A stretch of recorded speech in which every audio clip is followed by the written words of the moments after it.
Welcome back everybody. It's been a while, been pretty busy with day-to-day life, but today we've got a real special one for you. I've got the Japanese vintage modified Telecaster series. So these were released early this year and they're a throwback to the 80s Japanese vintage reissue series from Japan. So we've got two models of Tellies and two Strats in the current lineup. We've got a 50's and a 60's model in each version, and today I've got the two Telecasters. So going to do a quick history lesson first, because we've got a few things going on here with a 50's model, a 60's model, and then they're a throwback to the 80s Japanese models. So there's a lot going on in terms of the way they've branded them. So I thought I'll give you a really quick history lesson. Okay, so the necks are V-shaped necks. Fender calls them a thick, soft V.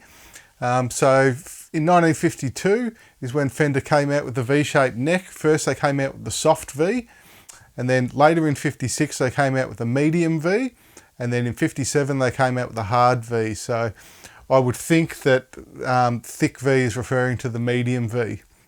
So as far as Telecasters with rosewood necks and binding, the very first time Fender came out with the Tele with a rosewood neck and binding was in 1959.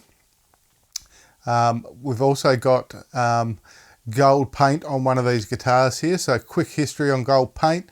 Fender used Shoreline gold between 1959 and 1965. And after 65 they started using a colour called Fire Mist gold. So quick spiel about the Japanese side of things. So 1982 was when Fender got involved in a joint venture with Fujigen Gaki in Japan to start issuing Japanese made guitars. So the first series they came out with was the 52 vintage reissue series, which is what these are throwing back to. So those ones had MIJ, or Made in Japan, stamped on the back of the neck.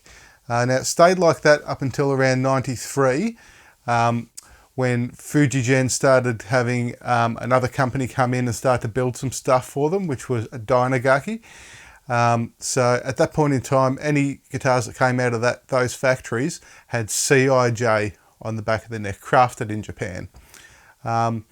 So 96 comes along, and all of a sudden everything's getting done by Dynagaki, and now they've brought on Tokagaki as well. So from 96 onwards there's no more MIJ stuff, it's all CIJ, crafted in Japan. Fast forward to now, or 2015, Fender took back 100% ownership of the venture, and Fender Musical Instruments, and everything's back to MIJ. So it's a little bit confusing, but there you go, now you got the facts. So the two Tellies we've got today, we've got the white blonde with a maple neck and an anodized pickguard on there. And we've got the Fire Mist gold with the rosewood neck and the binding and a 3-ply guard. So the only difference between these two guitars is the finishes and the fingerboard. All the electronics and all the specs are the same. So I'll quickly run through those common specs for you. What we've got is basswood bodies, gloss urethane finish. We've got the series parallel switching, which a lot of you might know from their main line of guitars. We've got the thick soft V necks, as we discussed. We've got 9.5 inch radius, 21 medium jumbo frets, brass slotted saddles, bone nuts, knurled knobs, alpha pots and oak Grigsby switches, which I know because I looked them up. I didn't pull these apart because, as you can see, the tags, these are on loan from local shop. And we've got vintage locking tuners, which I'll talk a bit about in a minute, and they both come with gig bags. So I'll pop these down for a tick, and there's a couple of things to note about the two models here. So they're basswood bodies. Basswood's a bit lighter than alder, and also a bit brighter, so it tends to bring out the mid-range. So you'll only find basswood, as far as I know, on the 80s and 90s Japanese fenders, and of course these ones here. So they are a bit of a rarity. So neck and body on the 60s feels a bit fatter, and that's due, I'd say, to the fact that it's got the rosewood board on there, and we've got the binding on there as well. So it's a bit heftier. Actually weighs a bit more too, that one, but I think that's just the particular piece of timber more than anything. The other thing is the urethane finish really brings out the sparkle in the Fire Mist Gold. So I've got the Vintera 60 Stratocaster, which is also in Fire Mist Gold, and that's got a nitro finish, and it doesn't sparkle anywhere near as much as this one here. So I think that's the difference between the nitro and the urethane finishes. The white blonde is really nice. You can actually see the wood grain through it, and the basswood's got a nice grain there too, so that's really cool. Now the locking tuners. These are vintage locking tuners. I haven't seen them before, but they're a standard vintage looking tuner. No locking mechanism on the back, so it's actually via the slot on top. So normal vintage tuners, the slot is where you put the string in, you bend it down. These guys are like a standard locking tuner. It goes through the hole, and you actually put a flat blade screwdriver in there and turn that to lock the string in. So the jury's still out with me on that one. As I said, these are from the shop, so I won't be playing around with the tuners or anything like that. But yeah, that should be interesting. Oh, the other thing you've got is you've got the truss rod adjustment at the top of the neck. Okay, so what you've all been waiting for, let's have a little listen to them. We'll start with the 50's Tele. As usual, I've got my Victory DP40 over here out of screen, and I've got the big pedal board here on the left. I'm going to use the Greer Lightspeed. If we want a little bit more overdrive, I'm going to switch over to the Vemuram Shanks, and then we might try the Muffaletta for some heavier stuff. So let's start with the 50's, and I'm going to switch through the pickups, going from the bridge to the middle position to the neck, and then both in parallel.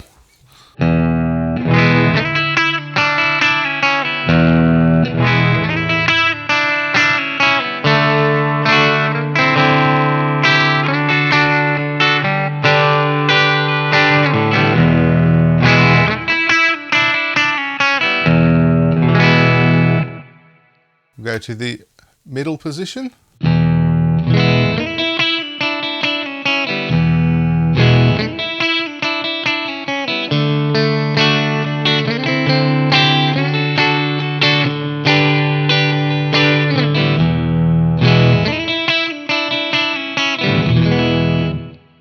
The neck.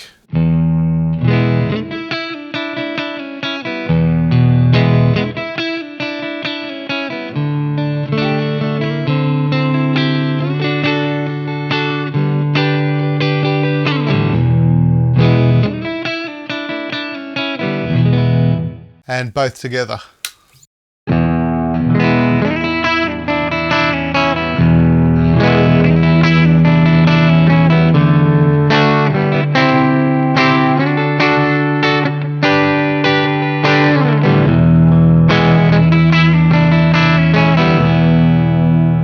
So you can hear there's quite a bit more output in that position. Let's have a listen to some light overdrive. I'm going to go on the middle position again and turn on the light speed.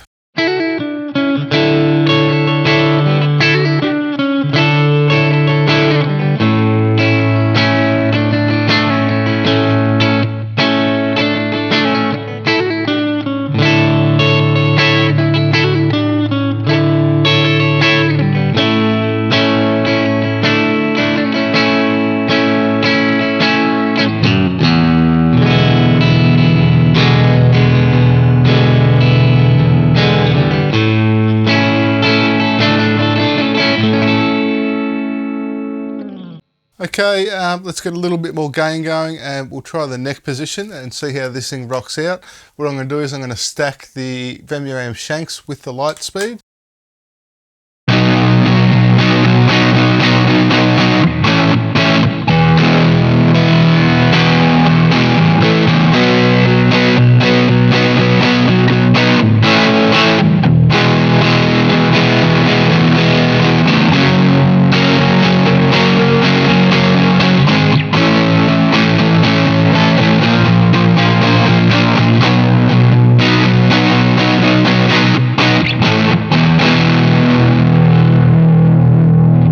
Okay, so let's try something a little bit heavier. I'm going to switch over to both pickups in parallel, and I've got a muffletter here and I'm going to push into that with a throwback stone bender. So the muffletter by itself sounds a little something like this. If I push the stone bender into it, we get this.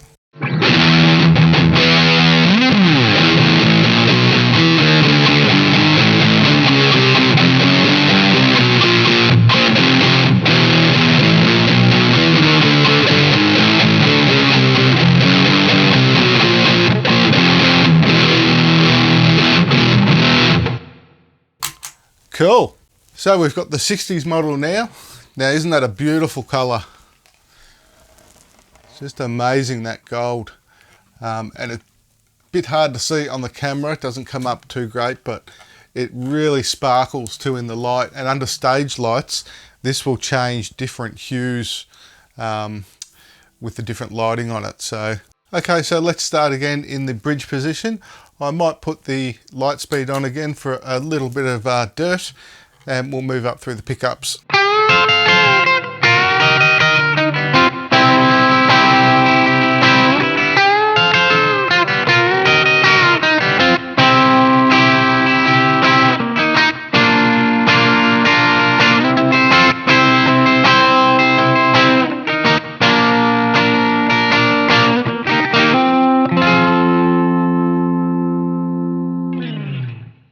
Okay, so let's have a listen to the middle position. I'm going to pop the light speed back on for a little bit of dirt, and we'll try something with some open strings this time.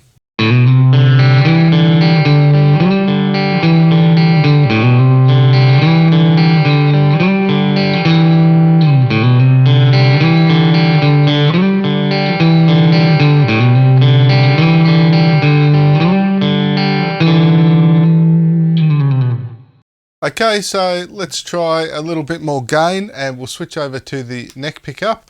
I've got the shanks and the light speed on again.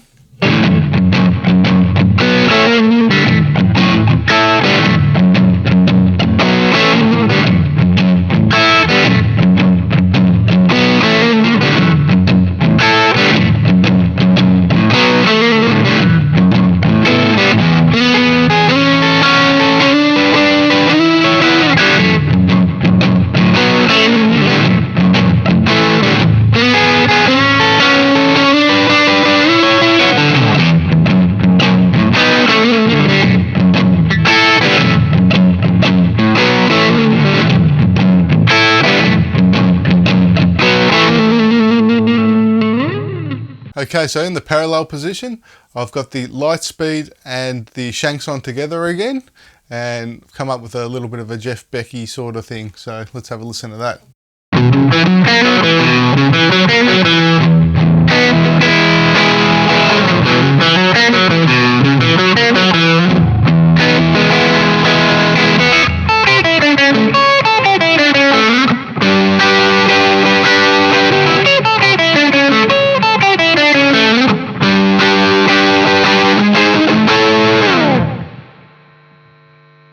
Let's have a little listen to that with the bridge position. Okay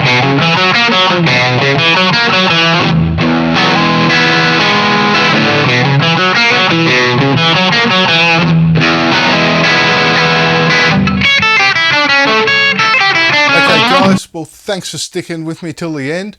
I couldn't have done this without Echo Tone Guitars in Melbourne, Australia. So if you're in Melbourne, check them out. They're in High Street, Northcote. They've got a huge range of new and vintage instruments and pedals. They also get regular shipments from Japan of vintage gear, which is really cool. And they've got lots of vintage Australian gear as well. So if you are from overseas and you pop in there while you're on your travels, you might be able to take something really cool back with you. If you're local, they also do consignment. So if you've got any gear you want to get rid of, get down there and see the guys. And yeah, huge thanks to Matt, Justin and Elaine for helping me out to do this and make this possible. Yeah, once again, if you like the video, please give me a thumbs up and subscribe, and we'll catch you next time.